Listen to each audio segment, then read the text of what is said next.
সর্বপ্রথম মহান আল্লাহ পাকের দরবারে আলিশান লাখো কোটি শুকর যে রব্বে করিম আমাদেরকে বড় দয়া করে মায়া করে ভালোবেসে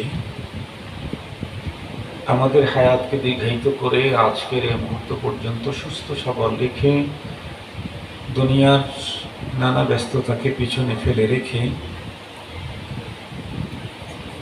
দ্বীনের নিসবতে কোরআনে পাকের মহাব্বতে আজকের আয়োজিত ইসলাহি মাহফিলে আমাদেরকে উপস্থিতির সুযোগ দিয়েছেন। এই জন্য দিল থেকে মহান সত্তার শুকরিয়া আদায় করছি, আলহামদুলিল্লাহ। সম্মানিত উপস্থিতি, আমাকে ইনফরমেশন করা হয়েছে যে আজকের অনুষ্ঠানটা একদিক থেকে ইসলাহি জোর, অপর দিক থেকে বয়স্কদের কোরআন শরীফ হাতে নেওয়ার আজকের একটা কার্যক্রম এখানে আছে।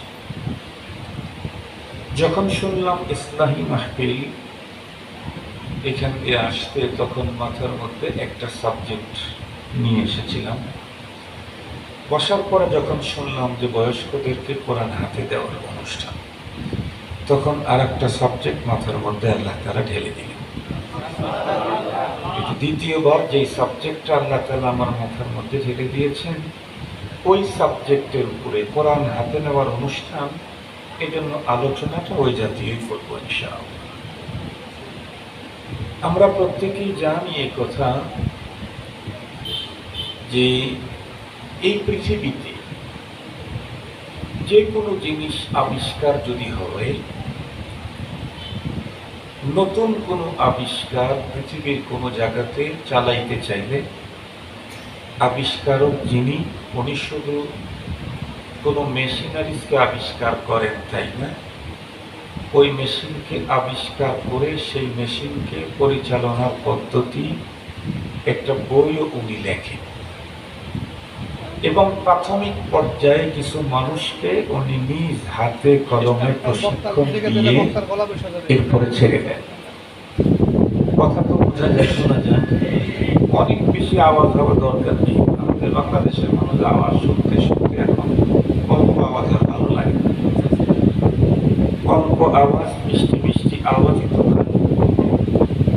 মুহতারাম হাজিরিন, ধরেন চায়না কোনো নতুন মেশিন আবিষ্কার করেছে, এটা দিয়ে একটা প্রোডাক্ট হয়, এটা খুব চাহিদা। তো এদেশের কোনো এক বড় ব্যবসায়ী সে ওই মেশিনটা আমদানি করল।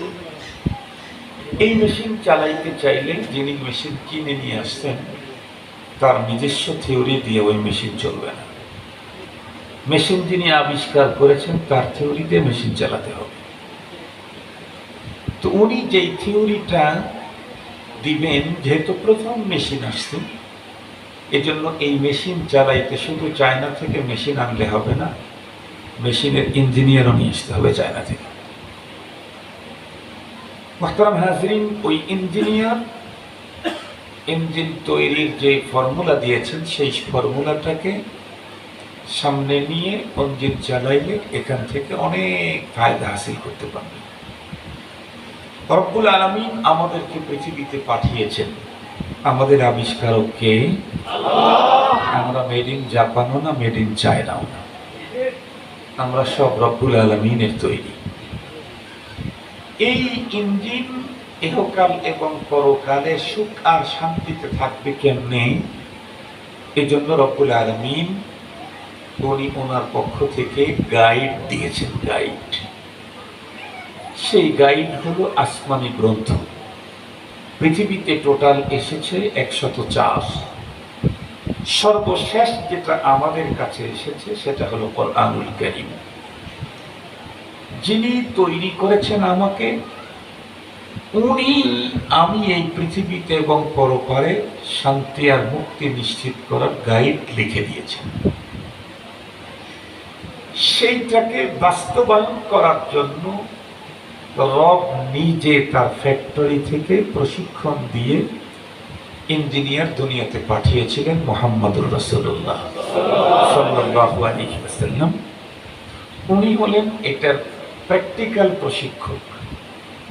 আম্মাজান আয়েশা সিদ্দিকা রাদিয়াল্লাহু তাআলা আনহাকে এক সাহাবী গিয়ে জিজ্ঞেস করছে, আম্মাজান, নবীজির চরিত্র সম্পর্কে আমাদেরকে কিঞ্চিত আলোকপাত করুন। আম্মাজান উত্তর করলেন, নবীজির চরিত্র সম্পর্কে আমাকে কেন জিজ্ঞেস করো, তুমি কোরআন পড়ো না? বলে পড়ি তো। আম্মাজান বললেন খুলুকুহু আল কোরআন, কোরআন তুমি যেটা পড়ো ওইটা হলো থিওরি, আর ওটা প্র্যাকটিক্যাল বাস্তব হলো মুহাম্মদুর রাসূলুল্লাহ সাল্লাল্লাহু আলাইহি ওয়াসাল্লামের জীবন। নবীজির জীবন হলো তার প্র্যাকটিক্যাল। মুহতারাম হাজিরিন, তো সেই কোরআনুল কারীম পৃথিবীর সবচাইতে শ্রেষ্ঠতম গ্রন্থ। যেই কোরআনের মতো আর একটা কিতাব আসমান থেকেই আল্লাহ নাজিল করেন নাই। আসমান থেকেই কোরআনের মতো আর একটা কিতাব নাজিল করেন নাই। পৃথিবীতে যত গ্রন্থ রচিত হয়েছে এর মধ্যে সবচাইতে দামি গ্রন্থ যেটা আল্লাহর রচনা। কি বলেন আপনারা? আল্লাহ পাকের রচনা আসমানি গ্রন্থ, এর চাইতে দামি কিতাব তো আর পৃথিবীতে নেই। সমস্ত আসমানি গ্রন্থের মধ্যে আল্লাহ বিশেষ মর্যাদায় উত্তীর্ণ করে পাঠিয়েছেন চারটাকে, তাওরাত, জাবুর, ইনজিল, আল কোরআন। এই চারটার মধ্যে এটা হলো শ্রেষ্ঠ শ্রেষ্ঠ, বড় মানে উন্নতের উন্নত, ভালো ভালো, সেটা হলো কোরআন। সমস্ত আসমানি কিতাব হলো আল্লাহর কিতাব, শুধু কোরআন আল্লাহর কিতাব প্লাস আল্লাহর কালাম। আল্লাহ পাকের রাসূল বলেন তাবাররাক বিল কোরআন ফাইন্নাহু কালামুল্লাহ খারাজা আনহু। এই পৃথিবীর মানুষ তোমরা কত কিছু দিয়ে বরকত হাসিল করতে চাও, আমি রাসূল তোমাদেরকে বলছি তোমরা আল্লাহর কোরআন দিয়ে বরকত হাসিল করো। কেন? কোরআন হলো আল্লাহর নিজের কালাম, স্বয়ং রবের জবান থেকে বেরিয়ে এসেছে। এটার বরকত, এটার পাওয়ার। আরে ভাই, কিতাব কোরআনে তো আছে, আমরা আমাদের বাস্তব জীবনে যেটা দেখি, কোনো মানুষ অসুস্থ হলে কোনো আলেম কোনো তদবির কারকের কাছে যায়। তদবির কারক কি বলে? কথার কথা, জিন আসর করছে, জিন দেও আসর করছে, সেহের করছে, জাদু করছে। হুজুরের কাছে গেলে হুজুর কি কোরআন শরীফের কোন সূরা অথবা আয়াত পড়তে থাকেন, শুধু পড়েছে, মানে এক সেকেন্ডেও তো লাগে না একটা অক্ষর উচ্চারণ করতে। বা জবর বা, এক সেকেন্ড লাগছে? বা এক সেকেন্ড লাগছে? তা এক সেকেন্ড লাগছে? তাহলে আল্লাহ কোরআনের শব্দগুলি আমার জবানের সাথে এক সেকেন্ডও লাগে নাই। এরপরে যখন ফু দিলাম, জিন চলে যায়, ভূত চলে যায়, সেহের জাদু চলে যায়। সিরিয়াস জ্বর ছিল, কোনো মেডিসিন দিয়ে জ্বর থামে না, বদনজরের কারণে, এটা মুহূর্তের মধ্যেই চলে যায়। তাহলে কোরআনে পাকের শব্দ আমার মুখে টাচ লেগেছে, এটা দিয়ে ফু দিয়েছি, সেই ফুয়ের তেলের ভিতরে এত আসর যদি থাকে, তাহলে ও কোরআনে পাকের শব্দে আরো কত আসর, কত পাওয়া। এই জন্য রাসূল করিম সাল্লাল্লাহু আলাইহি ওয়াসাল্লাম আমাদেরকে বলছেন তোমরা কোরআন দিয়ে বরকত হাসিল করো। কোরআনুল কারীম যে কত বড় দামি, এটার অনেক সাইড আছে। আমি একটা সাইডের উপরে কথা বলি। আপনারা বলেন তো দেখি, এই পৃথিবীতে একজন মানুষের সবচেয়ে বড় চাওয়া কি? এই পৃথিবীতে আল্লাহ রাসূলের পরে এই পৃথিবীতে একজন মানুষের বড় চাওয়া হলো টাকা। লাউলা তুকা লাকুনতু জাল্লাত কুদরাতুহু। টাকা তো সিরিয়াস জিনিস। টাকা যার আছে তার অনেক কিছুই আছে। টাকা থাকলে বুদ্ধি বাড়ে, টাকা থাকলে স্বাস্থ্য ভালো হয়। বিশ্বাস করেন আপনারা? স্বাস্থ্য ভালো হয়, টাকা থাকলে নেতা হওয়া যায়, সবকিছু টাকা থাকলে বড় হুজুর পাওয়া যায়। কথা বলেন না কেন ভাই? টাকা বড় প্যাকেট দেন, দেখবেন বড় হুজুর আসে, বড় পীর পাওয়া যায়, বড় বুজুর্গ পাওয়া যায়, বড় বক্তা পাওয়া যায়, বড় কারি পাওয়া যায়, বড় নেতা পাওয়া যায়, বড় মাছ পাওয়া যায়, বড় গোস পাওয়া যায়। দুনিয়াতে টাকার অনেক দাম, এই জন্যই তো টাকা ছিঁড়ার অনুমতি নেই। আপনার কাছে একটা টাকা আছে, আপনি ছিঁড়ে ফেলবেন, সরান অনুমতি নেই। টাকা ছিঁড়ে নষ্ট করবেন, পুড়ে ফেলবেন, শরীয়তে অনুমতি নেই। এটা জরুরি জিনিস। আপনার কাছে মূল্য না থাকতে পারে, কিন্তু এই টাকা দিয়ে অনেক দিনই কাজ হয়। মসজিদ তৈরি করতে কি লাগে? মাদ্রাসা বানাইতে, আলেম তৈরি করতে, হাফেজ তৈরি করতে, হজ করতে কি লাগে? টাকা অনেক দামি জিনিস। দুনিয়াতে একজন মানুষের একটা বড় চাহিদা হলো টাকা। উন্নত চিকিৎসা করতে চাইলেও টাকা লাগে। অসুস্থ মানুষ টাকার অভাবে কাতরাচ্ছে। টাকা আছে, তেমন কোনো সুস্থতা নেই, লন্ডনে চলে গেছে। মুহতারাম হাজিরিন, এই টাকা উপার্জনের যত পথ আছে, এর মধ্যে সহি পদ্ধতিতে সবচেয়ে বেশি টাকা উপার্জনের পথ হলো ব্যবসা। ব্যবসাতে যত মানুষ যে পরিমাণে টাকা ইনকাম করতে পারে, চাকরি নকরি, কৃষিকাজ, অন্য কোনো জিনিস দিয়ে এত টাকা উপার্জন হয় না। তার বাস্তব প্রমাণ আপনাদের এই অঞ্চলের সবচেয়ে বেশি টাকাওয়ালা চাকরিজীবী না ব্যবসায়ী? ব্যবসায়ী। বাংলাদেশের সবচেয়ে বেশি টাকাওয়ালা সে কি চাকরি করে না ব্যবসা করে? ব্যবসা করে। তামাম পৃথিবীর সবচেয়ে বড় ধনী বিল গেটস, সে কি চাকরি করে না ব্যবসা করে? ব্যবসা করে। তাহলে দুনিয়াতে বেশি টাকা যদি কেউ ইনকাম করতে চায়, তাহলে তার জন্য বৈধ পন্থায় বেশি টাকা উপার্জনের পদ্ধতি হলো ব্যবসা। মুহতারাম হাজিরিন, খুব ভালো করে বুঝবেন, ব্যবসা যতই উন্নত হোক, যতই লাভের হোক, পৃথিবীতে এমন কোনো ব্যবসা নেই যে ব্যবসাতে শুধু লাভ আর লাভ, কোনোদিন লস হয় না। এরকম ব্যবসা কি আছে? তা নাই। গোল্ডের ব্যবসা, সেখানেও লস আছে। ডায়মন্ডের ব্যবসা, সেখানেও লস আছে। একটা ব্যবসা নাকি বাংলাদেশে খুব বেশি লাভজনক, খুব লাভ, 1 টাকায় 10 টাকা লাভ হয়, 20 টাকা লাভ হয়, সেটা হলো বাবার ব্যবসা। বুঝেন নাকি আপনারা? বাবা বুঝেন? ট্যাবলেট ফার্মেসিতে পাওয়া যায় না, গোপনে গোপনে বিক্রি হয়, সেই ট্যাবলেটের কথা বলতেছি। আমার জীবনে কিন্তু দেখি নেই, শুনি আর কি মানুষের কাছ থেকে। ট্যাবলেটের ব্যবসা নাকি খুব লাভ, 1 টাকায় নাকি 10 টাকা 20 টাকা পর্যন্ত লাভ হয়। কিন্তু বলেন কি, ট্যাবলেটের ব্যবসা যারা করে ওরা কি শুধু লাভই হয় না, মাঝে মাঝে লসে যায়? অনেক সময় এমন হয় 6 মাস পর্যন্ত ব্যবসা করে করে যেই কয় লাখ টাকা জমাইছিল, হঠাৎ বড় এক চালান ধরা পড়ছে। কথা বলেন, সব শুধু কি শেষ না, বরং তাকে মনের অনিচ্ছাতে লম্বা টাইম শ্বশুর বাড়ি থাকতে হয়। শ্বশুর বাড়ি বুঝছেন তো আপনারা? বুঝছেন?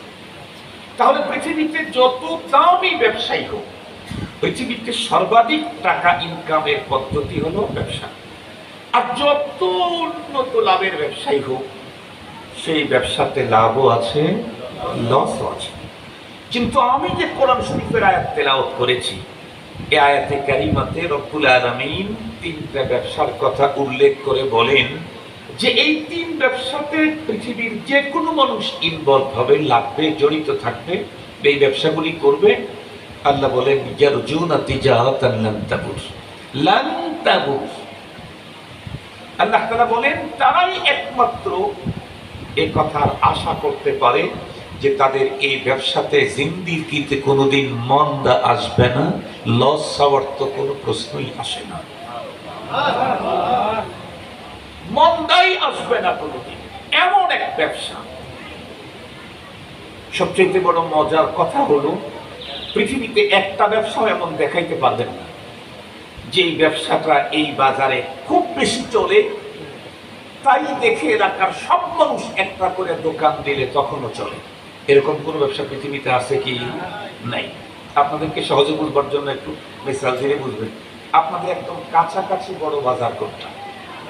কাঠগড়া। ঠিক আছে, কাঠগড়াই ধরেন। কাঠগড়াতে অনেক আইটেমের দোকান আছে। সবচেয়ে বেশি বিক্রি হয়, সবগুলি দোকান মিলে যা বিক্রি করে, শুধু মোবাইলের দোকান একাই তার চাইতে বেশি বিক্রি হয়। ধরে নেন, এটা দেখে চিন্তা করলেন, ইতালি আমার আর এক ভাইকে আর একটা দিই, ওই ফ্যামিলির 7 সদস্য, 7 জন 7টা দিল। ওইটা দেখে আপনিও চিন্তা করলেন, তাহলে আমিও দিই, আপনার 7 সদস্য আপনিও দিলেন। ওটা দেখে চিন্তা করলো আর একজন, তাহলে আমিও দেই। যেই পরিমাণে এরিয়ার লোকেরা কাঠগড়াতে জিনিস কিনতে আসে খরিদার হিসাবে, সবাই একটা করে উন্নত মানের ডেকোরেশন করে বিদেশ থেকে ডাইরেক্ট মোবাইল নিয়ে সেখানে দোকান দিল। এখন কি পরিমাণে চলবে? কথা বলেন না কেন? এখন চলবে কেন? কার তাকে কিনবে? ক্রেতা নাই, সবাই বিক্রেতা। তাহলে যত উন্নত ব্যবসায়ী হোক, সবাই করলে সেই ব্যবসা তখন সচল থাকে না, অচল হয়, লাল বাতি জ্বলে। কিন্তু রব্বুল আলামিন যে তিন ব্যবসার কথা বলেছেন, এক আজীব ব্যবসা। এই ব্যবসা ফ্যামিলির একজন করে যেই পরিমাণে লাভ হয়, দুজন করলে লাভ আরো বাড়ে, তিনজন করলে আরো বাড়বে, সাতজনের সাতজন করলে আরো বাড়বে, ওই মহল্লার সবাই মিলে করলে আরো বাড়বে, ওই ইউনিয়নের সবাই করলে আরো বাড়বে, ওই রাষ্ট্রের সবাই করলে আরো বাড়বে। আর একটা মজার কথা হলো, এটা টাইমে মানুষ অনেক ব্যবসা অনেক সময় করতে পারে না, ফিজিক্যালি উপস্থিত থেকে পারে না। যেমন কেউ পরিচালনা করতে পারে, ব্যবসা পরিচালনা করতে পারে, ভ্যাকসিন মালিক অনেক ব্যবসা তার আছে, স্কয়ারের মালিকের অনেক ব্যবসা আছে, কিন্তু ফিজিক্যালি উপস্থিত থেকে নিজে লেনদেন করতে চাইলে ও একটাতেই হবে, পাঁচটায় হবে না। কিন্তু রব্বুল আলামিন যে ব্যবসার কথা বলেছেন, এটা এমন ব্যবসা দুনিয়ার সব কাজটা চলবে, সেই রানিং অবস্থাতে মালিকের সাথে ওই ব্যবসাটাও চলবে। সেই ব্যবসা কি? প্রথম নাম্বার ব্যবসা, যে ব্যবসা করার জন্য আপনারা বুড়ো বয়সে মধ্য বয়সে এসে আল্লাহ পাকের কোরআন হাতে নিয়ে কোরআন তেলাওয়াত করার যোগ্যতা অর্জন করে ফেলেছে। এটা হলো সবচেয়ে দামি ব্যবসা। আল্লাহ পাক বলেন, ইন্নাল্লাযীনা ইয়াতলুনা কিতাবাল্লাহ ওয়া আকামুস সালাহ ওয়া আনফাকু মিম্মা রাযাকনাহুম সিররান ওয়া আলানিয়াহ। এই তিনটা ব্যবসা আল্লাহ বলেন, ইয়ারজুনা তিজারাতান লান তাবুর। এই তিন ব্যবসার যে কোনো একটা বা তিনটাই তুমি করো, একটাতেও কোনোদিন লস আসবে না, একটাতেও লস আসবে না। তার মধ্যে নাম্বার ওয়ান ব্যবসা হলো ইন্নাল্লাযীনা ইয়াতলুনা কিতাবাল্লাহ। এই পৃথিবীর যে মানুষগুলি আল্লাহর কিতাবকে পড়ে তিলাওয়াত করে, আলহামদুলিল্লাহ। তাহলে আমরা আজকে কোরআন শরীফ তেলাওয়াত হাতে নেব, কত আনন্দ! পৃথিবীর সবচেয়ে দামি ব্যবসায় আমি আজকে ইনভলভ হচ্ছি, আলহামদুলিল্লাহ বললেন। পৃথিবীর সবচেয়ে দামি ব্যবসা আমার আজকে উদ্বোধন, আল্লাহু আকবার বললেন। কয়েক হাজার কোটি টাকার প্রজেক্টের উদ্বোধন করতে খুশি, আনন্দ, বাড়িতে আনন্দের জোয়ার। এর চাইতে দামি ব্যবসা তো পৃথিবীতেই নাই। আমি আজকে যে ব্যবসার উদ্বোধন করতে আসছি, সেটা হলো আল্লাহর কোরআন হাতে দিয়ে দেব। আপনারা ওই ব্যবসাতে আজকে উদ্বোধন করতে আসছেন, এখন থেকে আপনারা ব্যবসা করবেন। তাম পৃথিবীর রাজত্ব পেলে যেই পরিমাণে আনন্দিত হওয়ার কথা ছিল, তার চাইতে বেশি আনন্দিত হওয়ার কথা ছিল যে আমি আজকের থেকে কোরআনে পাকের তিলাওয়াতের ব্যবসা শুরু করলাম। মনে রাখবেন, দুনিয়াতে যেমন টাকা ছাড়া গতি নেই, পরপারে নেকি ছাড়াও উপায় নাই। দুনিয়াতে যেমন টাকার বিকল্প কিছু আছে, পরপারে নেকির বিকল্প কিছু নাই। দুনিয়াতে কারো কাছে টাকা নাই কিন্তু জায়গা আছে, এটা দিয়ে সে নেকি অর্জন করতে পারবে। আখেরাতে নেকি নেই, কি দিয়ে নেকি নিবে? কথা বলেন না কেন? আখেরাতে নেকি নাই, ওই টাইমে নেকি গোছানোর আর কি পদ্ধতি আছে? নেই, নাই, কোনো পদ্ধতি নাই। ইদা মাতাল ইনসান ইনকাতা আনহু আমালুহু। যে তিনটা বাকি থাকে, সেই তিনটা দুনিয়া যখন শেষ হয়, ওই তিনটা আর থাকে না। তিন পদ্ধতিতে বাকি থাকে, কিন্তু সেটা কতদিন? দুনিয়া থাকবে যতদিন। মানুষ মরার পরেও তার নেকি ইনকামের 3টে সোর্স বাকি থাকে, কিন্তু এই 3 সোর্স বাকি থাকবে কতদিন? দুনিয়া থাকবে যতদিন। দুনিয়াই যখন শেষ হয়ে গেল, এখন আর আধা নেকিও আমার আমলনামায় ঢুকাবার কোনো সোর্স নেই।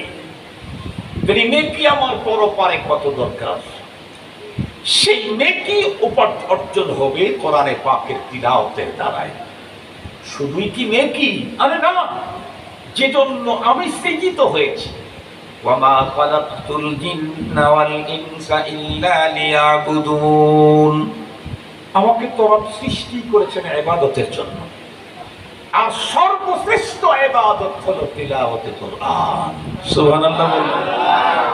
আমি যার জন্য সৃজিত, আমাকে যার জন্য তৈরি করা হলো, সেই তার উৎকৃষ্ট জিনিসটা নফল যত ইবাদত আছে, সমস্ত নফল ইবাদত পৃথিবীর যেখানেই করে, কোরআনে পাকের তিলাওয়াতের চাইতে দামি কোনো ইবাদত আল্লাহর কাছে নাই।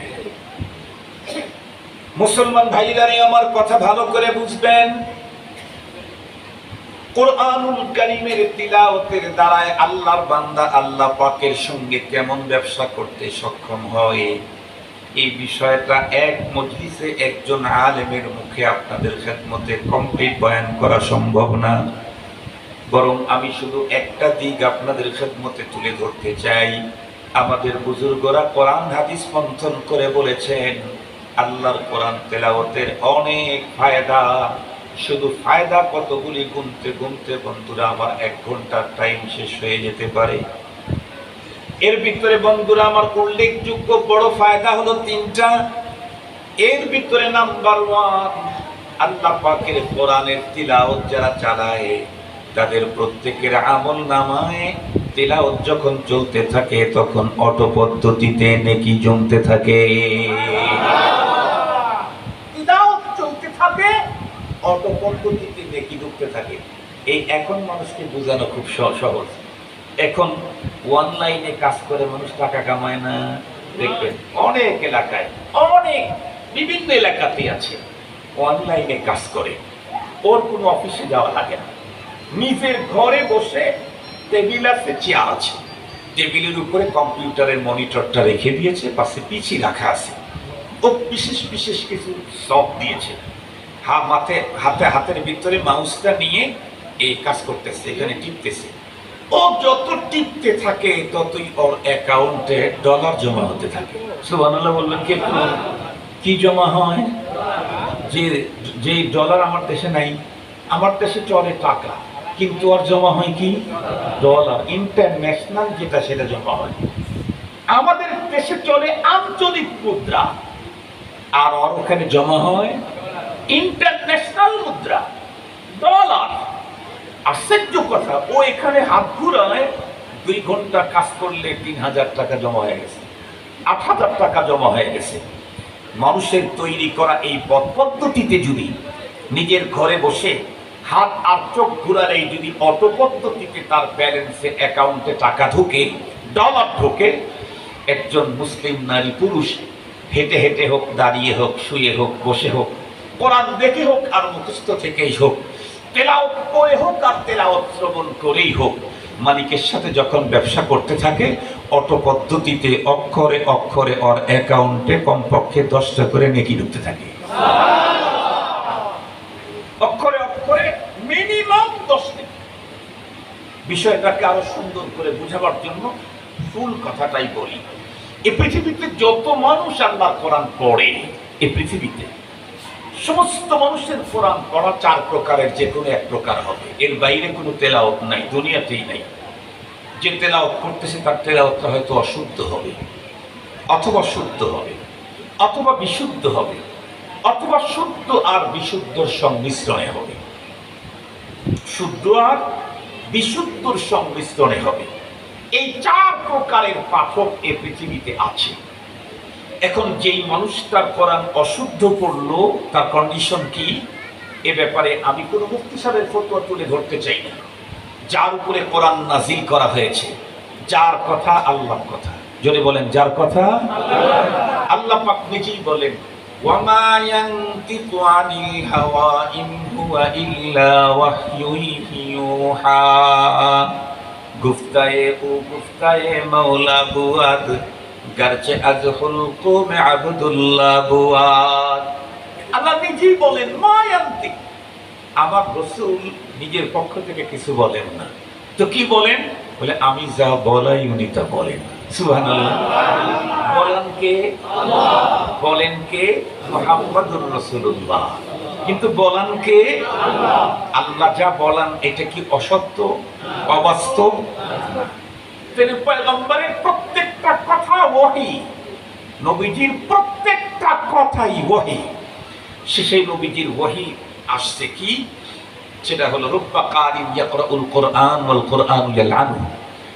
পৃথিবীর অনেক কোরআনের পাঠক এমন আছে যে দিনের ভিতরে বড় তামান্না নিয়ে কোরআন তেলাওয়াত করে। কেন? শুনেছে বড়দের কাছে যে কোরআনুল কারীম তেলাওয়াত যে করে, হাদিসের মধ্যে স্পষ্ট আছে আস-সাওম ওয়াল কোরআন ইয়াশফাআন। রোজা এবং কোরআন দুইটাই আল্লাহর দরবারে আখিরাতে আল্লাহর কাছে রোজাদারের জন্য, তেলাওয়াতকারীর জন্য সুপারিশ করবে। রোজা বলবে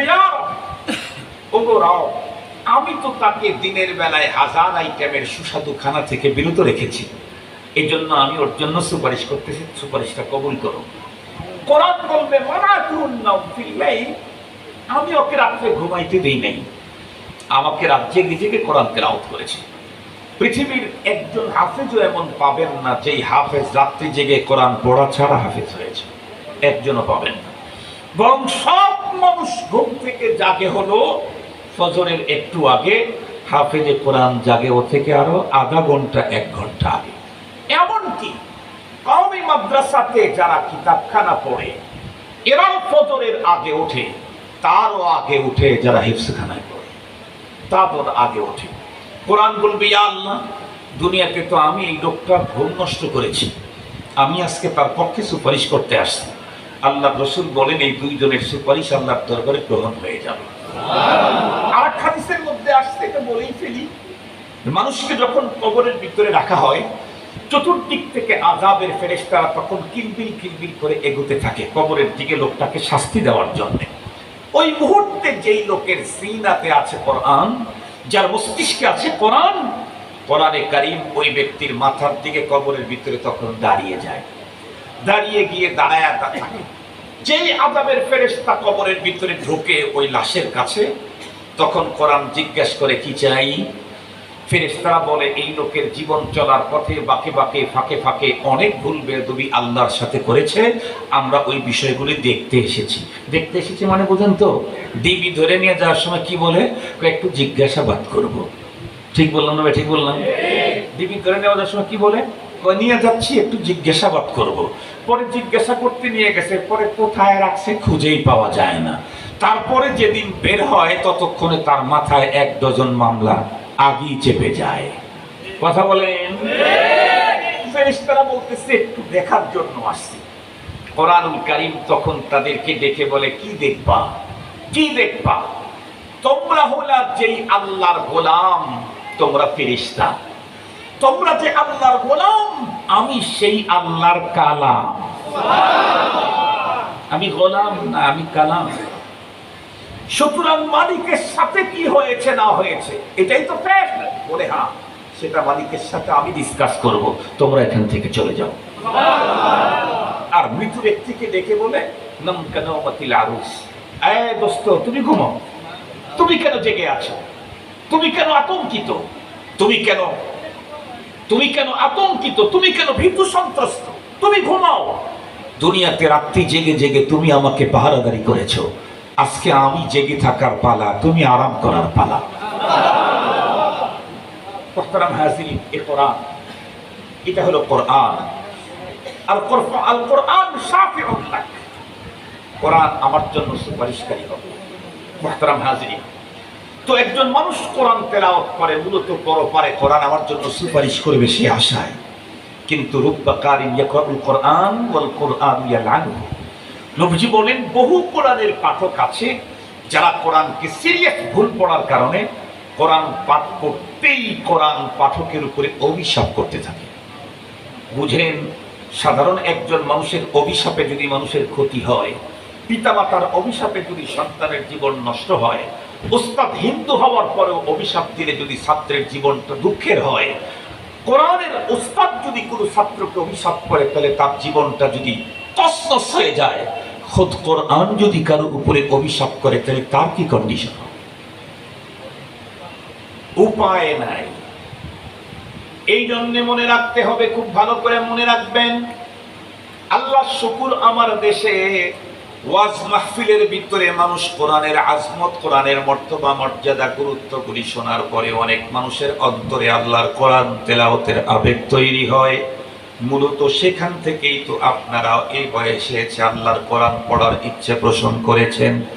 আলহামদুলিল্লাহ, চলতে চলতে আজকে আপনাদের হাতের ভিতরে আল্লাহর কালাম উঠায় দেওয়া হবে। আপনারা তো অত্যন্ত সুন্দর সঠিক পদ্ধতিতেই এগুতেছেন, কিন্তু আমার দেশের অনেক শিক্ষিত বন্ধু এমন আছে যাদের অন্তরে আল্লাহর কোরআন তেলাওয়াতের আবেগ তৈরি হয়েছে বটে, কিন্তু কোরআন শিক্ষা করার জন্য কোনো আলেমের কাছে যেতে রাজি নাই, হাফিজের কাছে যেতে রাজি নাই, কোনো কারির কাছে যেতে রাজি নাই। আল্লাহর কোরআন তেলাওয়াত করে কোরআনের মর্যাদা অর্জন করার জন্য মার্কেট থেকে বাংলা উচ্চারণ কোরআন কিনে নিয়ে এসে পড়তে থাকে। এইরকম লোক আছে না নাই? স্পষ্ট ফতোয়া, স্পষ্ট ফতোয়া। মনে রাখবেন, কোরআন শরীফ বাংলাতে উচ্চারণ যারা কিনে নিয়ে পড়ে, এদের তেলাওয়াত কোনোদিন শুদ্ধ হতে পারে না, পশ্চিমকালেও শুদ্ধ হতে পারে না। অশুদ্ধ কোরআন তেলাওয়াত করলে কোরআন উল্টা তেলাওয়াতকারীর উপরে অভিশাপ ছুটতে থাকে। কেন হতে পারে না? আপনাদেরকে সহজে বলি। কোরআন শরীফ আপনারা হাতে নিবেন। আমরা প্রত্যেকেই জানি নামাজ পড়তে কিছু ফরজ আছে, কিছু ওয়াজিব আছে, আছে না নাই? নামাজ হলো একটা ফরজ। নামাজ কি? এই এক ফরজ পালন করার জন্য আরো 13টা ফরজ আমল করা লাগে, তারপরে এই একটা ফরজ শুদ্ধ হয়। নামাজের বাইরে ভিতরে কয় ফরজ? এই 13 ফরজের কোনো একটা যদি বাদ পড়ে তাহলে এই এক ফরজ নামাজেরাও, কথা বলেন না কেন, এটাও তাহলে এক ফরজ শুদ্ধ হওয়ার জন্য আরো কয়টা ফরজ লাগে? 13টা ফরজ লাগে। শুধু 13 ফরজ দিয়ে কি শুদ্ধ হয় না? 14টা ওয়াজিব আছে, 14টা ওয়াজিবও লাগে। 14টা ওয়াজিবের কোনো একটা যদি কেউ ইচ্ছাকৃত তরক করে ফেলে, নামাজ শেষ। সুজদা কিয়ামত পর্যন্ত দিলেও হবে না। কোরআনে পাকের তিলাওয়াত অনেক বড় ইবাদত, কিন্তু এই তেলাওয়াতটা শুদ্ধ করার জন্য কিছু ফরজ আছে। কি ফরজ?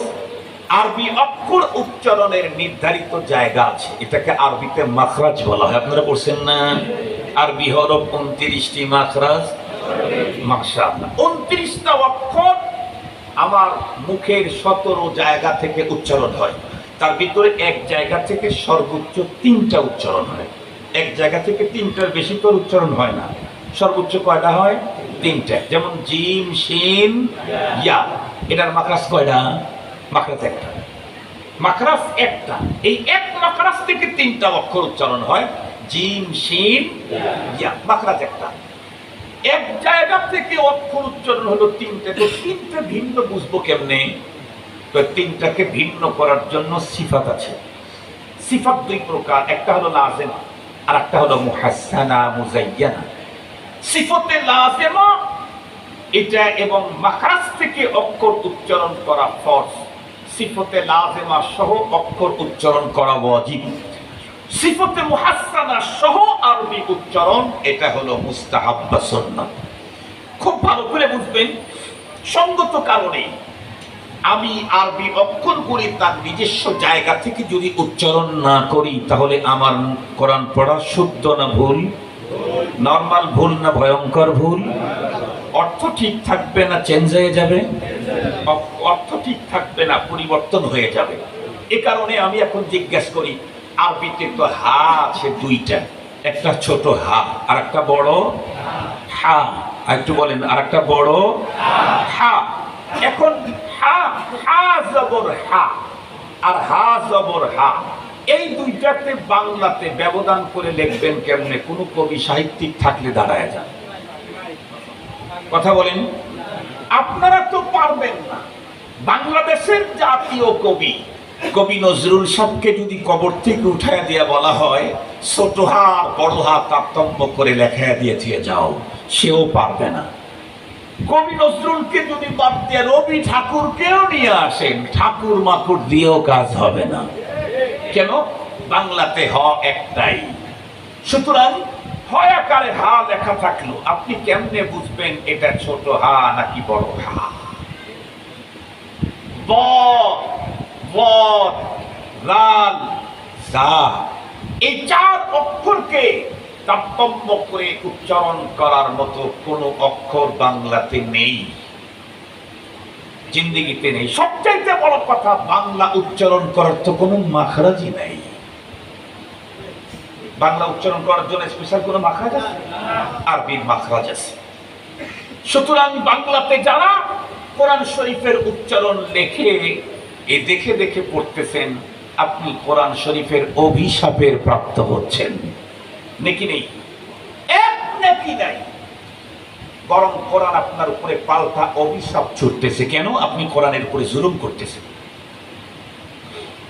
এই জন্য মুসলমান ভাইরা আমার খুব ভালো করে বুঝবেন, সত্যিই যদি আল্লাহর কোরআন তেলাওয়াত করে রব্বুল আলামিনের সঙ্গে উন্নত ব্যবসা করার অন্তরের ভিতরে কোনো মানসিকতা তৈরি হয়ে যায়, তাহলে আসুন বাইতুল আকসা জামে মসজিদের মুসল্লিরা যেমন তাদের হাজার কর্মব্যস্ততাকে পিছনে ফেলে রেখে আল্লাহর কোরআন তেলাওয়াত করে পৃথিবীর সবচেয়ে দামি ব্যবসায় নিজেকে নিয়োজিত করার জন্য আলেমের কাছে এসে আলিফ বা তা সা জিম হা খ মাখরাজ সহ উচ্চারণ করা শিখে আজকে যেমন কোরআনে কারীম হাতে নিলেন, এরপরে আগামী দিনে শুদ্ধ করে তেলাওয়াত করতে থাকবেন।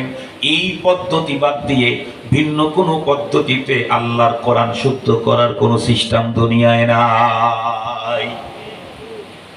এখন আসেন, আপনি যদি কোরআন শরীফ তেলাওয়াত করেন শুদ্ধ বিশুদ্ধ তেলাওয়াত করতে পারেন না, যেমন আমাদের অধিকাংশ লোকের তেলাওয়াত শুদ্ধ, তাহলে কি পরিমাণে ব্যবসা আল্লাহর সঙ্গে হবে? বন্ধুরা আমার, আমি আপনাদেরকে বুঝাবার জন্য একটা মিসাল দিই। আমাদের দেশে চাউল আছে না নাই? আমরা হলো মাছে ভাতে বাঙালি, তাই ভাত বানাইতে চাইলে চাউল লাগে। বলুন তো দেখি, চাউল তো আছে, সব চাউলের দাম একরকম নাকি? কোন চাউলের দাম 40 টাকা কেজি, কোন চাউলের দাম 240 টাকা কেজি। ঠিক বললাম না বে? ঠিক বললাম? ঠিক তদ্রূপ এই পৃথিবীতে যত মানুষ আল্লাহর কোরআন তেলাওয়াত করে, সব মানুষের তেলাওয়াত দিয়ে মালিকের কাছে সমপরিমাণে টাকা পায় না, নেকি পায় না। কারো তেলাওয়াতে প্রতি অক্ষরে 10 নেকি, কারো তেলাওয়াতে প্রতি অক্ষরে রব্বে কারীম 70টা নেকি দান করে দেয়। কারো তেলাওয়াত চাউল, কিন্তু 1 কেজির দাম 40 টাকা, আর 1 কেজির দাম 240 টাকা, আমার মনে হয় বেশি। ওই যে লম্বা লম্বা পাকিস্তানি বাসমতি চাউল 350 টাকা, আমি তো 100 কমাই দিয়েছি। তাও কত কম বেশি। কোরআনের পাকের তিলাওয়াত আমিও করি, কারি সাহেবও করেন, ওনারটা হলো 350 টাকা দাম, আমারটা হলো 40 টাকার। কথা কি বুঝাইতে পারছি আপনাদেরকে? কম পক্ষে শুদ্ধ তেলাওয়াত যদি কারো হয়, তাহলে প্রতি অক্ষরে 10 নেকি, আর যদি বিশুদ্ধ তেলাওয়াত হয় প্রতি অক্ষরে 70 নেকি। 70 নেকি। আর যদি কিছু শুদ্ধ কিছু বিশুদ্ধ হয়, হিসাব করলে 35 নেকি পাওয়ার কথা। কিন্তু রব আরো 5 বান্দাকে বাড়ায়া প্রতি অক্ষরে 40 নেকি দান করে দেন। ফাজাইল হুফাজ কোরআন কিতাব আছে, পড়ে দেখেন, হাদিস কানে সেখানে সনদ সহ বর্ণনা আছে, কিতাবের নাম বলে দিলাম। মুহতারাম হাজিরিন, তো কোরআনে পাকের তিলাওয়াত এই যে নেকি, এই নেকি পাওয়ার জন্য কোরআনের তরজমা বোঝা দরকার নেই। যদি কেউ তরজমা বুঝে তিলাওয়াতও করে তরজমাও করে, তাহলে তার নেকি 70 না 700 না 7 লাখ না 7,000, ওইটা আল্লাহ ভালো জানে, কিন্তু অনেক গুণে বাড়বে। না বুঝেও যদি কেউ আল্লাহর কোরআন তেলাওয়াত করে, কিন্তু শুদ্ধ তেলাওয়াত করে, প্রতি অক্ষরে কমপক্ষে কয় নেকি? 10 নেকি। এখন ধরে নেন আমি, বন্ধুরা আমার, গাড়ি চালাইতেছি, আমি একজন ড্রাইভার, গাড়ি যখন চলতে থাকে তখন জবান দিয়ে কোরআনে পাকের তিলাওয়াত করলে আমার গাড়ি চালাইতে কোনো প্রবলেম হবে কি? আমি যখন মহিলা মানুষ রান্নার কাজ করতেছি, রান্নার কাজ যখন করতে থাকি তখনও যদি আমি আল্লাহর কোরআন তেলাওয়াত করি তাতে রান্নায় কোনো বিঘ্ন ঘটবে কি? আমি একজন গার্মেন্টসের শ্রমিক, আমি ওখানে গিয়ে বন্ধুরা আমার 8 ঘন্টা ডিউটি দিচ্ছি, গার্মেন্টসের কাজ আমি করতেছি, সেলাইয়ের কাজ করতেছি, ইস্ত্রির কাজ করতেছি, কাটার মাস্টার কাটাকাটি করতেছি, অতক্ষণ যদি আমি আল্লাহর কোরআন তেলাওয়াত করতে থাকি তাতে আমার গার্মেন্টসের কাজের কোনো বিঘ্ন ঘটবে নাকি? এক কথা হলো দুনিয়ার সব কাজ করা যায়, এর মধ্যে আল্লাহর সঙ্গে উন্নত মানের ব্যবসাও করা যায়। এই হলো কোরআনের পাকের তিলাওয়াত। এই ব্যবসাতে যেহেতু খুব বেশি নেকি, এই জন্য রব্বুল আলামিন অপশন সহজ করে দিয়েছেন। সুবহানাল্লাহ বলবেন না ভাই? খুব বেশি নেকি, এটা কঠিন করলে জটিল করলে বান্দার লস হবে, এই জন্য রব এটা সহজ করে দিয়েছেন। নামাজ পড়তে চাইলে ওযু ছাড়া হবে না, কিন্তু কোরআন তেলাওয়াত করতে চাইলে ওযু ছাড়াই কোরআন ধরা যাবে না। কোরআন ধরে পড়তে চাইলে ওযু লাগবে, কিন্তু আমি যদি পড়তে চাই এমনি মুখস্থ, ওযুর দরকার আছে কি? আর মসজিদের ভিতরে ঢোকা দরকার আছে কি? তাকবীরে তাহরিমা বাঁধা দরকার আছে কি? জায়নামাজ বিছানো দরকার আছে কি? আর একটু জোরে বলেন। মসজিদে বসেও পড়তে পারবো, বাইরেও পড়তে পারবো, দোকানেও পড়তে পারবো, মাকানেও পড়তে পারবো, হাঁটতে হাঁটতে পড়তে পারবো, বসে বসে পড়তে পারবো, শুয়ে শুয়ে পড়তে পারবো। বিশ্বনবীজি প্রতিদিন ঘুমাবার আগে বিছানায় শুয়ে শুয়ে মুআওয়াযাতাইন পড়তেন। কুল আউযু বিরাব্বিল ফালাক, কুল আউযু বিরাব্বিন নাস, আরো অনেক সূরা পড়তেন, কিতাবে আছে। তাহলে শুয়ে শুয়েও কোরআন শরীফ পড়া সুন্নত। কথা বলেন না কেন? নবী নিজেরা করছেন, সেটা সুন্নত না? তাহলে শোয়ার সময় বিছানায় শুয়ে ঘুমের আগে শুয়ে শুয়ে কোরআন শরীফ পড়লে নেকি কম হবে না বেশি হবে? বেশি হবে। ওই মুহূর্তে বসে পড়ার চাইতে শুয়ে পড়াতে নেকি বেশি। অন্য টাইমে শুয়ে পড়ার চাইতে বসে পড়লে হয়তো নেকি বেশি হবে, কিন্তু ওই মুহূর্তটা পয়গম্বর যেমনে পড়ছেন তেমনি ওই সূরাগুলি পড়লে আমলনামায় নেকি বেশি আল্লাহ তাআলা আমাকে দান করবেন। এই হলো একটা ব্যবসা চলতেছে কোরআনে পাকের তিলাওয়াতে। সাথে সাথে আরেকটা কি কাম হয়, হাদিসে পাকের মধ্যে আসছে, মানুষ যখন গুনাহ করে তখন তার অন্তরে, কলবের উপরে কালো দাগ পড়ে।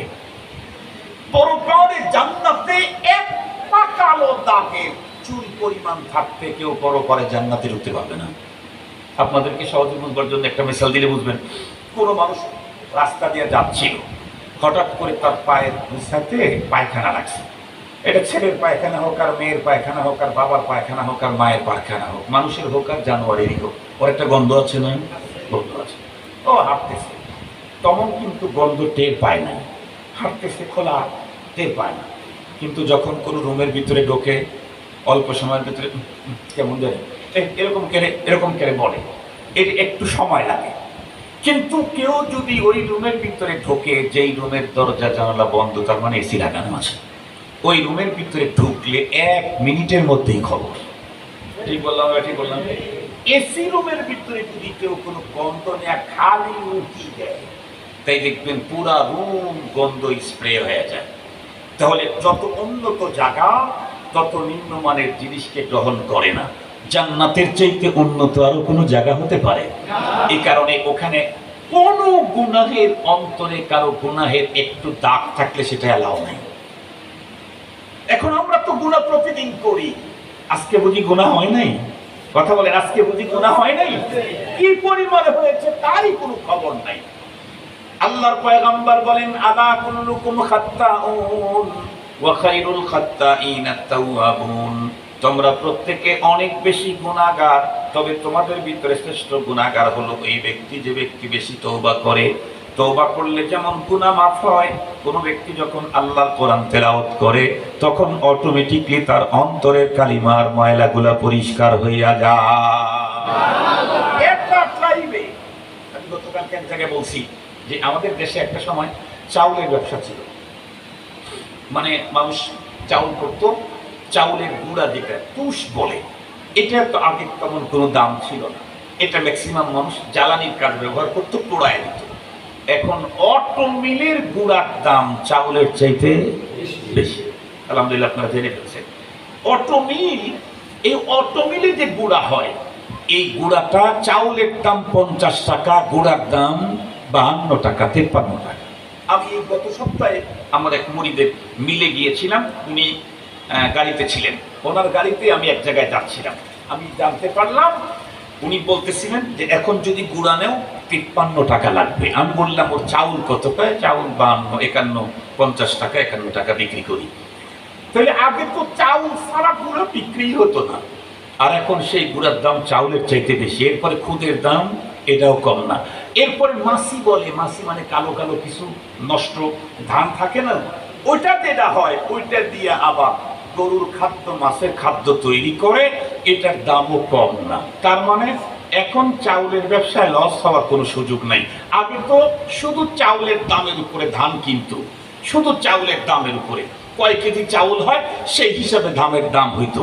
এখন চাউল আলাদা দাম হয়, ওর চাইতে গুঁড়ার দাম আরো বেশি হয়, খুদের দাম হয়, কালামাসির দাম হয়। তার মানে চাউলের এপিট ওপিটের কোনো কিছুই মূল্য ছাড়া নাই। কোরআনে পাকের তিলাওয়াত তার চাইতেও উন্নত মানের প্রোডাক্ট, এর চাইতেও উন্নত মানের প্রোডাক্ট। তিলাওয়াত করলে অক্ষরে অক্ষরে অ্যাকাউন্টে নেকি ঢোকে, তিলাওয়াত করলে অক্ষরে অক্ষরে ধাক্কায় ধাক্কায় অন্তরে গুনাহের ময়লাগুলো পরিষ্কার হতে থাকে, তিলাওয়াত করলে অক্ষরে অক্ষরে মালিকের সাথে প্রেম মহব্বত বাড়তে থাকে। কার সাথে মহব্বত বাড়তে থাকে? আল্লাহর সাথে মহব্বত বাড়তে থাকে। কোরআনে পাকের তিলাওয়াতের দ্বারা রব্বুল আলামিনের সাথে মহব্বত বাড়ে। বলেন তো দেখি, কারোর সাথে যদি মহব্বতের সম্পর্ক করা যায় তাহলে তার কোনো কিছু ব্যবহার করতে আর কোনো ঝামেলা। কথা বলেন না কেন? কয় আগে খাতির জমাও, আগে কি জমাও? কথা বলেন। কয় তাকে দিয়ে কিছু করাইতে চাইলে আগে খাতির জমাও। খাতির যদি জমে তাহলে কি হবে? আয়ে দোস্ত আগার যা তলবি আবত দে হাম, ওয়াজ জাঁচে আজিজম তলবি আবত দে হাম। আয়ে দোস্ত আগার যা তলবি আবত দে হাম, ওয়াজ জাঁচে আজিজম তলবি আবত দে হাম। কবি বলেন, দোস্ত তুমি যদি আমার কাছ থেকে জীবন চাও, জীবনই দিয়ে দেব। জীবনের চাইতে দামি আরো কিছু চাও, তাও দেব। কেন? তোমাকে দিলেই যে আমার মজা লাগে। আল্লাহু আকবার বলবেন কি? তোমাকে দিলেই যে আমার মজা লাগে। সত্যি করে বলেন তো দেখি, আপনি কাউকে মহব্বত করেন।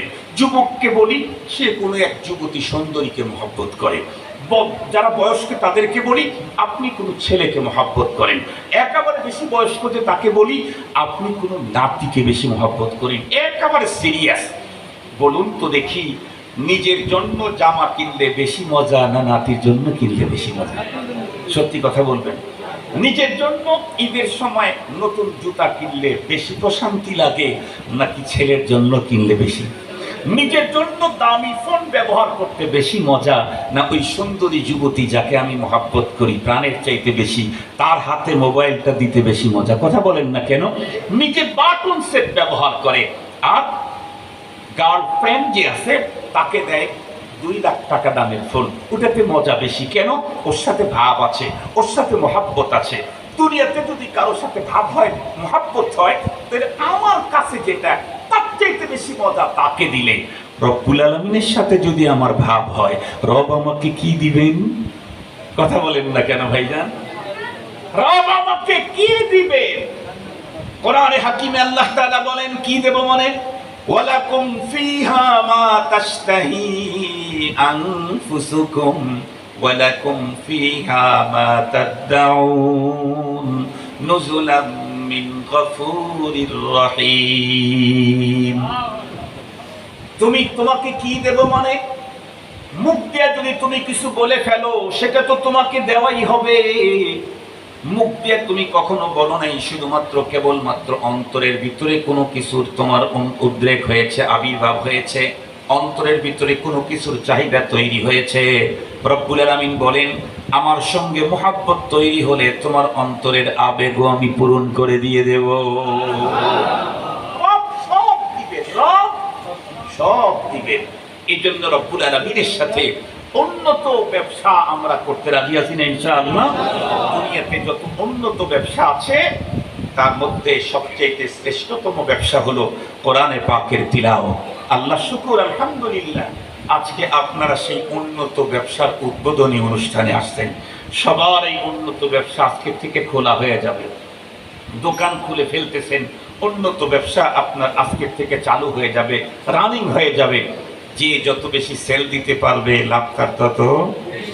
দোকান খোলার পরে যদি বন্ধ করে শাটার বন্ধ করে রাখে, গোল্ডের ব্যবসা হলেও লাভ হবে না, ডায়মন্ডের ব্যবসা হলেও লাভ হবে না। কথা বলেন না ভাইজান? দোকান দিয়েছে, শাটার বন্ধ করে রাখে, গোল্ডের ব্যবসা হলেও লাভ নাই, ডায়মন্ডের ব্যবসা হলেও লাভ নাই, বাবার ব্যবসা হলেও লাভ নাই, ইয়াবার ব্যবসা হলেও লাভ নাই, ট্যাবলেটের ব্যবসা করেও লাভ নাই। সেল দিতে হবে, তাইলে কাম হয়ে যাবে। তো আমরা আজকে তো দোকানের শাটার খুলবো, প্রতিদিন কমপক্ষে 2 টাইম, 2 বার আমরা সেল দেবই দেব। 24 ঘন্টা চলতে ফিরতে, মুখকে কখনো বন্ধ রাখবো না। হয়তো জিকির, না হয় তিলাওয়াত। বলেন, হয়তো জিকির, না হয় তিলাওয়াত। পথ চলতেছি, কেউ নাই, ফোনেও প্রয়োজন, কথা নাই, পথ চলতেছি, তাহলে লা ইলাহা ইল্লাল্লাহ সুবহানাল্লাহি ওয়া বিহামদিহি সুবহানাল্লাহিল আযীম আস্তাগফিরুল্লাহ সাল্লাল্লাহু আলাইহি ওয়াসাল্লাম সুবহানাল্লাহ আলহামদুলিল্লাহ আল্লাহু আকবার, না হয় আলহামদুলিল্লাহি রাব্বিল আলামিন আর রহমানির রহিম মালিকি ইয়াউমিদ্দিন, না হয় কুল হুয়াল্লাহু আহাদুল্লাহুস সামাদ লাম ইয়ালিদ ওয়া লাম ইউলাদ ওয়া লাম ইয়াকুল লাহু কুফুয়ান আহাদ। এক কথা রব জবান দিয়েছে, চালাও। আমি একটা গাড়ি কিনতে গেছি, কি গাড়ি নেব, ঠক খাই, এই জন্য কয়েক জায়গায় জিজ্ঞেস করছি। কেউ বলে হুজুর যে গাড়ির মাইলেজ কম সেই গাড়ি কেনেন, যেটা জাপানে কম চলছে এই গাড়ি কেনেন। আর একজন বলে হুজুর জাপানে যেটা কম চলছে এটা কিনেন না, যেটা বেশি চলছে ওইটা কিনেন। এক একজনের এক এক থিওরি, এক এক বুদ্ধি। তো একজন আমাকে বলল যে হুজুর অনেক সময় এই গাড়িগুলা যখন চেক করা হয় কম্পিউটার, দেখা যায় যে এই গাড়িটা কম চলছে, এই গাড়িটার লেভেল খারাপ আসে, যে গাড়িটা রান করছে বেশি ওই গাড়িটার ইঞ্জিন কন্ডিশন ভালো। আমরা অবশ্য একটা জায়গায় জানি যে একটা দা অথবা কাঁচি অথবা ছুরি, এগুলি যত বেশি কাজ করতে থাকবেন তত বেশি ধার হয়, তত বেশি কি হয়, ক্ষয় হয়, কিন্তু ধার হয়। এই জন্য দেখবেন যারা মাছ কাটে ওদের দায়ের ধার কি, যারা প্রতিদিন গোস্ত কাটে ওদের দায়ের ধার কি। আপনার বাড়িটা টানা, 2 জন মিলে ঝাঁকি দিয়াও এই কাঁটা দায় কাটতেছে না, শেষ পর্যন্ত কিছু নিয়ে এসে বাইরেইতে থাকে। কেন? ব্যবহার হয় না। তো কথা কিন্তু এটাও সহি যে যেটা বেশি ব্যবহার হয়েছে ওইটা সবচেয়ে ভালো আছে, এরকমও হতে পারে। মুহতারাম হাজিরিন, ঠিক তদ্রূপ আমরা যেটা বেশি ব্যবহার করব, কথা বলেন না কেন, ওইটা তত বেশি ভালো থাকবে ইনশাআল্লাহ। ইনশাআল্লাহ চলতে ফিরতে উঠতে বসতে জবানকে কাজে লাগাবো তো জবান 100% ভালো থাকবে ইনশাআল্লাহ। জবান ক্লিয়ার থাকবে, জবান স্বচ্ছ থাকবে, জবান সুন্দর থাকবে। আর একটা বড় কাজ যেটা হবে, মানুষ সবসময় যেটা বলে রাত্রে ঘুমের ঘরে সেটা বলে না, বলে না। ওই যে এক আল্লাহর বান্দা নাকি বড় লোকের মেয়েকে বিয়ে করছে, আসছে হলো বিদেশ থেকে, বিয়ে করছে নাকি বড় লোকের মেয়েকে বিদেশ থেকে, অনেক টাকা, গাড়ি বাড়ি, লাল নীল রঙের বাতি দিয়া বিল্ডিং সাজাইছে। তো বড় লোকের মেয়ে চিন্তা করছে যে এই এলাকার মধ্যে এই ছেলেটাই আমার জন্য পারফেক্ট, টাকা পয়সা আছে, এই সেই। বিদেশে কি কাজ করে এটা তো আর জানে না। পরবর্তীতে রাত্রেবেলায় ঘুমাইছে, ঘুমের ঘরে সব মানে 2 জনই ঘুমায় গেছে, একজনের একটু ঘুম আগে ভেঙে গেছে, ঘুম ভাঙছে তো সে হয়তো অষ্টম দশমে গেছে, ঘরের ভিতরে ঢুকতেই দেখে তার হাজব্যান্ড ঘুমের ভিতরে বলতেছে পালিশ পালিশ। এই মহিলার বলে না পালিশ কি রে, পালিশ কি। মহিলা পরবর্তীতে বাসায় দিয়ে তার ভাবিরে বলছে যে ভাবি, সবচেয়ে বড় লোকের সাথে বিয়ে দিলে এলাকা সবচেয়ে উন্নত বিল্ডিং তার আছে, কিন্তু রাত্রের বেলায় যে পালিশ পালিশ বলে, পালিশ কি। এ কথা শুনতেই ভাবি জিব্বায় কাপড় দিছে,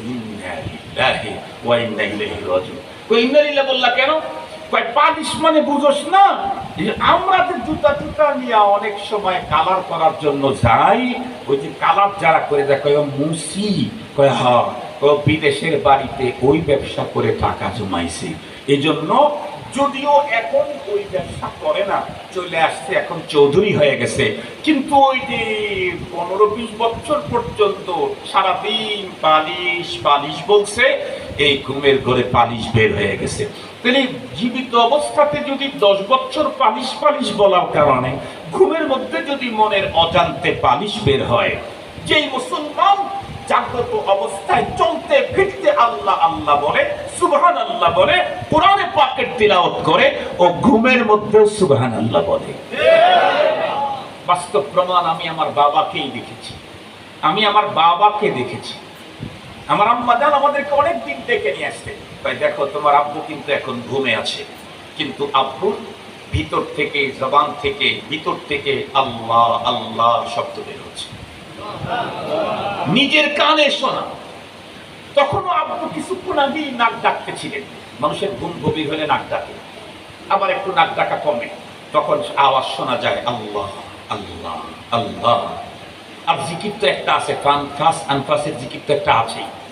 এটা জাগ্রত অবস্থায় যখন মানুষ চলতে চালাইতে থাকে দীর্ঘদিন পর্যন্ত, ঘুমের ঘরে আল্লাহ তখন ওটাকে চালু রেখে দেন, সুইচটা আর অফ করেন না। এই অবস্থা যদি কোনো মানুষের তৈরি হয়, তাহলে মৃত্যুর সময়ে যতই ইবলিস তাকে নানা কুমন্ত্রণা দিতে থাকুক, মনের অজান্তেই তো সুবহানাল্লাহর আল্লাহ শব্দ বের হয়েই যাবে। এই জন্য আমরা ইনশাআল্লাহ আজকে যে দোকান খুললাম, উদ্বোধন করব, শাটার বন্ধ রাখবো না তো ইনশাআল্লাহ, প্রতিদিন খুলবো তো ইনশাআল্লাহ, ব্যবসা করবো তো ইনশাআল্লাহ। আল্লাহ আমাদেরকে তৌফিক দান করুক। যারা এই অনেক দামি ব্যবসা যারা এখনো করার যোগ্যতা অর্জন করি নাই, যাদের সিনাতে কোরআন নাই, যাদের অন্তরে কোরআন নাই, তারা অতি দ্রুত এই মহান ব্যবসা করার জন্য নিজেরা এখানে আসবো। এক গ্রুপের পরে আর এক গ্রুপ 24 ঘন্টায় 1 ঘন্টা 2 ঘন্টা সময় মাত্র নিবে। আল্লাহ তাআলা আপনাদের সিনাতে সবচেয়ে দামি ব্যবসা করার পুঁজি আল্লাহ তাআলা আপনাদেরকে দান করে দিবেন, সেটা হলো তিলাওয়াতে কোরআন। আল্লাহ আমাদের সকলকে আলোচিত কথা বুঝায়, উপরে আমল করার তৌফিক দান। জি ভাই, আমরা যারা কোরআনে কারীম হাতে নিব আমরা সামনে চলে আসি, কোরআন এবং রেহাল নিয়ে আমরা সামনে চলে আসি। যে সকল মুসল্লি ভাইয়ের আজকে কোরআন আমরা হাতে নিব হুজুরের বরকতি হাতে, আমরা সকলেই রেহাল এবং কোরআন নিয়ে সামনে চলে আসি। জি, আমাদের এই মুসল্লি ভাইয়েরা দীর্ঘ 1 বছরের ঊর্ধ্বে ওনারা ওনাদের কর্মব্যস্ততার ফাঁকেও প্রথমে ওনারা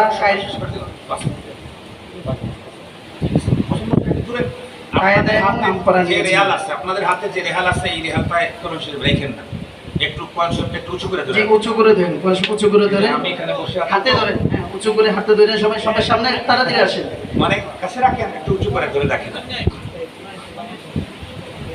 আমি চেয়ারে বসে, জি হুজুর তো চেয়ারে বসে, এজন্য হাতে নিয়ে নেন, অথবা দাঁড়ায় পড়তে পারেন, দাঁড়ান সবাই দাঁড়ায় যান, হ্যাঁ তাহলে কোরআন শরীফের ইজ্জত রক্ষা হবে আলহামদুলিল্লাহ।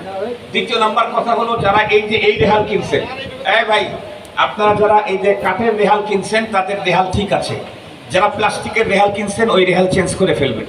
প্লাস্টিকের রেহালটা এত নিচু, আপনি যদি বাসায় পড়তে থাকেন, আপনার ওয়াইফ অথবা আপনার আব্বা আম্মা, আপনার ছেলেরা ওখান থেকে যাইতে থাকলে কোরআন শরীফের উপর দিয়ে পা উঠবে, হাঁটতে থাকলে কোরআন শরীফের উপর দিয়ে পা উঠবে, এটা কোরআন শরীফের দেহর হবে, এটার উপর দিয়ে পা উঠবে না। এই জন্য এই রকমের উঁচা অথবা এর চাইতে উঁচা রেহাল নিবেন। আমার একটু পায়ে সমস্যা তো, এই জন্য আপনাদেরকে কষ্ট দিচ্ছি, দ্বারা আমি একটু বেশি সময় নেব না। আপনারা একজন একটু পড়ে দেন, একজন পড়ুক, অসুবিধা নেই, ওনারা আসুন, আপনি ধরেন পড়ুন। أعوذ بالله من الشيطان الرجيم. بسم الله الرحمن الرحيم.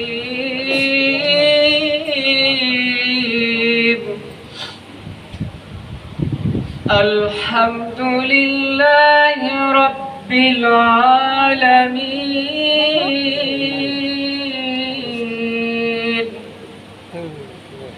الرحمن الرحيم.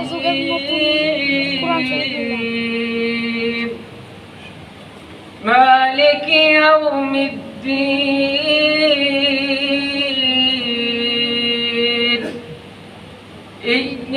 إياك نعبد وإياك نستعين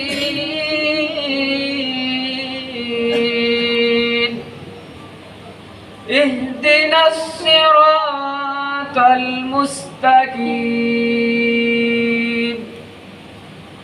صراط الذين أنعمت عليهم غير المغضوب عليهم ولا الضالين